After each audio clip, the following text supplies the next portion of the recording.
a lot of crazy stuff in this world.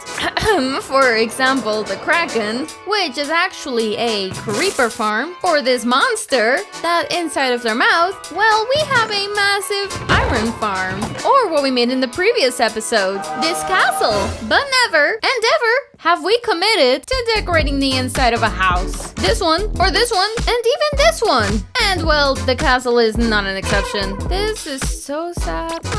But today, oh, I feel dirty. We're going to decorate all of the towers in the castle to create some areas where you can get infinite diamonds and enchantments. Stick around so you can see how I do it. Welcome back to Survival Reorigin. To get those infinite diamonds, we must be sacrilegious. I need to make a diamond hoe. Please don't kill me in the comments, but I have to.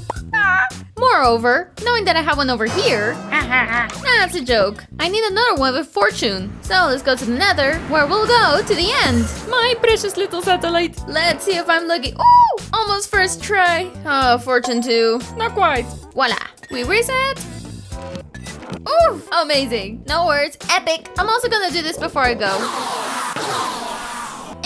We'll buy some emeralds to buy a mending book. We make an anvil and we add it. We go back home and collect some apples and golden apples. Why do I have 42 apples? And it's still not enough. And all the gold that I can find. I'm even gonna melt this one. And now with the gold, we make golden apples. And it only gives me 46. This is why I need the hoe with fortune. Outside of my base, I'm gonna place the trees with a 5. Yeah, that should be good. Is it too much? Yeah, I got a 4. I'm not really sure if this is the best way to do it, but, well, you'll let me know in the comments. Well, now I have to wait, and while we wait, we'll make weakness potions. With a spider eye, sugar, and brown mushrooms, you get a fermented spider eye. We put them in the water bottles, and you get weakness potions. We, gunpowder, and there we go. And now that we finished, on to the next. Once the trees had fully grown, I'll get rid of the leaves to see if we're lucky and get some apples. And thanks to the hoe with fortune that we made earlier, getting the apples will be a breeze. 1 hour later, we got 62 more apples. Now we're not gonna turn gold. I really hope I don't need more because I ran out of gold. 1 hour for 60 apples? Yeah, they have a 0.5% drop rate. Thank God for the fortune hoe. Now I'm gonna grab some rails because now it's time to work with the villagers. But for that I need to get rid of this whole wall, because it just being out here in the open annoys me a lot. So I'm just gonna rebuild it again, but inside of the castle mountain. Now that the farm is built, it's time to make a railroad track all the way to the villager farm. So now, if we just add a wagon, you'll see they move on their own. This is amazing. There we are, newcomers in the farm. Oh wait, they already had a baby. But I haven't even finished the farm yet. What are you doing here? We drop some water in the hole, and we get some kelp, where we'll be using the trick for infinite water that I always run out of. Ooh, you're in a big rush, buddy, aren't ya? And there we go, the bubble current. And now that it's turning dark, I'm gonna go into my cave to take a sword. Ooh, this was really good. Now I'm gonna look for a zombie. I think I found him. That has stuff in his hands. I'm keeping that. This zombie is unique because it never disappears, which is phenomenal for me to transform the villagers. Come on, fella. What are you doing? The rail's blocking it? You are so dumb. Yeah, he won't come. Are you a donkey? Also, if I do this, he gets stuck? Okay. He's just stuck. Mojang, fix your game. You're like those ants in the videos. All right, looks like the zombie is in his spot. All right, let's test this with the villager. That doesn't want to get in the wagon. There we go. Hey, buddy. He went past the line. Hit him. Ooh. Well, the mechanism works just fine. Come here, boys. Oh, what?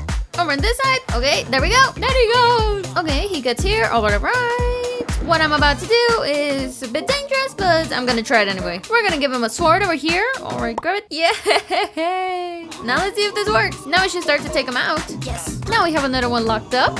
Down goes the minecart, and there they go. Pretty couple, eh? This is a masterpiece. Instantly. All right, now for the real test. Let's see if I can transform all of them with just one potion. So loud. Well, these 3 zombies in a little while will turn into villagers. Oh, he just transformed. There's the achievement. And since what they're selling me right now is a bit too expensive, 90 papers for an emerald is expensive. So back to the machine they go. And another potion, and that'll be it. Ooh, this is looking very interesting. Now I can get bells for 1 emerald. It's so cheap. Oh my god, a diamond toe! Ah. This is amazing. So I've made this circuit, that way we can get all of the villagers into the castle. And with the same trick as before, there it goes. I really hope it works. Wow, it's going fast. No issues at all. And he's gonna be staying in here, at least for now. Whew, a diamond shovel for 1 emerald. My god. A diamond pickaxe for 1? Diamond axes for 1? With the way things have been going, I'm gonna be a multi-trillionaire. We put the villager in. We transform him, another transformed, and the last one, potion, and we cured him. Today is day 818, and I need a minimum of 60 villagers. So this is gonna take a while. Transformation! Bing, boom, bam!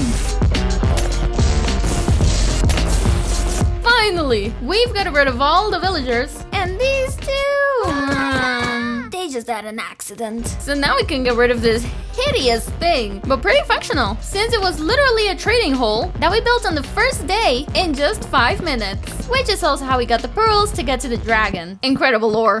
And as you can see in my experience bar, I've spent quite some time with the villagers, and the castle garden is starting to fill up. I'm also quite scared with the villagers dying, so my idea to get rid of that problem is by building something on the inside. And since the crazy amount of villagers that I have here are warriors, what if we build a smithy, armory, and a forge all in one? That way the villagers will have somewhere to work and not have to bother me at all. I'll grab some basalt, and why not? Another trip to the nether.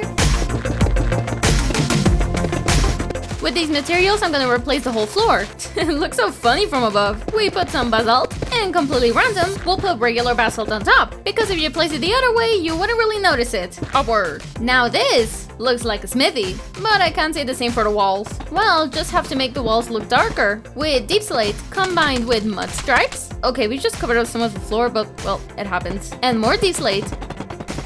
And repeat. We'll finish off the roof with more deep slate. It's pretty small. And now using blackstone, we'll build some columns. We polish blackstone for the details. We build an arc, and in the corners, a wall. Different kind of blackstone, with slabs to make half blocks, and repeat on the other side. And well, this area looks a lot more elegant. In the nether, we're gonna get 5 buckets of lava. And the part that we just made, we're gonna get rid of it. Ah, what efficiency. We put down some campfires, and we let the lava just fall right on top. And now it looks awesome. But these are Minecraft villagers, so maybe having lava isn't a great idea. So using iron fences and some stone walls, we can ensure their safety. What's a forge without lava? Not in my world. Now to craft some furnaces to turn them into blast furnaces. So right here in this hole, which I have to destroy again because I don't plant things, we place down the furnaces while we put the blast furnaces right on top. And now that the essential part is done, I think it's missing the thing. We'll put down slabs as a table, which also work as shelves. We put down trapdoors to have a small water area, some grindstone with a small chest, 2 anvils under, and a few more on the shelves. But I'm not sure it's a good idea though. Some chains with a little bit of light, more slab, and 4 armor shelves. We get rid of the workbenches from our buddies, and we'll put them right here in the middle. Smithy benches, even in the floor, and it's already starting to fill up. Now that the forgers are all united in the same place, I wonder what happens if you give them diamond armor. Really cheap too. And we leave them over here.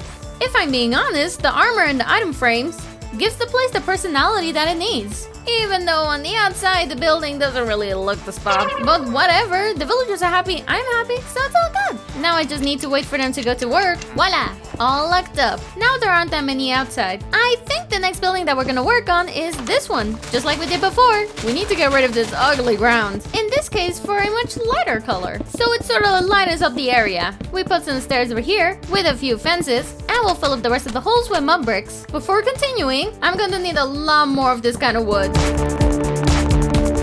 which we're gonna use to make really tall pillars. Ooh, maybe here we could put like a staircase that takes you to the 2nd floor. And that using trapdoors, we can make a little balcony. Now we just need to finish the wall, and we'll put some little tables in these corners, and another one over here. Put some chests, the workbenches, more storage space with barrels, and that's something sort of new. And I'll use netherwort to decorate. Oh, and I'll put a plantation over here with netherwort, obviously, and signs that will look like pots. And right over here, we'll put a poster. It's perfect. Now look at the change. I'll even put some oak trapdoors with a chest, some nether wart, a little barrel, and a table. So now it looks unique. Another one over here, and the other table over here. And in this area, we're gonna do the same. Sort of like this. And so this wall doesn't look so barren, we'll put some trapdoors and some columns where we'll put dark oak blocks and a painting. Wow, it's amazing. We'll finish off the frame. Normally, you're not able to put a block in front of a painting, but since I'm a pro, wow, look at this area. And we're still missing the roof, which I think will look quite good with some light colors. So we'll start off the roof with this small